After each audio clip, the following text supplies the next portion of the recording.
avec tes autres doigts de la main, tu vas maintenir le menton de la personne pour basculer la tête en arrière, pour ne pas que la langue bloque le passage de l'air. Cours de secourisme aujourd'hui pour ces élèves de 3e. La scène est loin d'être exceptionnelle. Tous les mercredis, ces collégiens apprennent les gestes de premier secours. Ça change, c'est pas la même chose que d'être assis sur une chaise. Tu préfères ça? Ouais.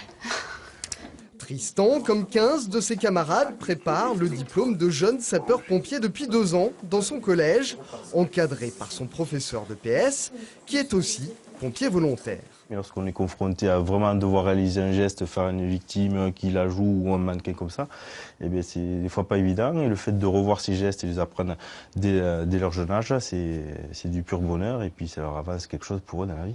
Tous les mercredis, 2 heures de cours sont consacrées à la théorie au collège. Mais l'après-midi, les ados enchaînent avec 3 heures de pratique au centre de secours de la ville. Ryan, tu vas partir chef BAT. Théo, tu partiras équipier BAT. D'accord? Tu seras aux ordres de Fabrice. Découverte du matériel, maniement des lances, apprentissage du jargon, tout est fait pour placer les élèves en conditions réelles et ils jouent volontiers le jeu. Justement, c'est histoire de s'y habituer avec l'adrénaline, histoire d'être habitué. Aussi. Oui, tout ça, et de savoir gérer aussi sa respiration et le cardio. Parce que sans ça, on n'y arriverait pas, quoi. Et la formation fonctionne. Depuis 13 ans qu'elle existe, le taux de réussite est de 100%.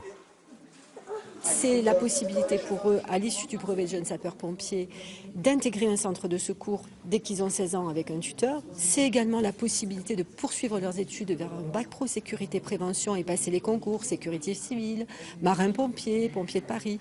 Et le dispositif permet bien sûr aussi de recruter des futurs volontaires indispensables au bon fonctionnement des secours. Le département de l'Aude compte ainsi seulement 180 pompiers professionnels pour 2000 volontaires.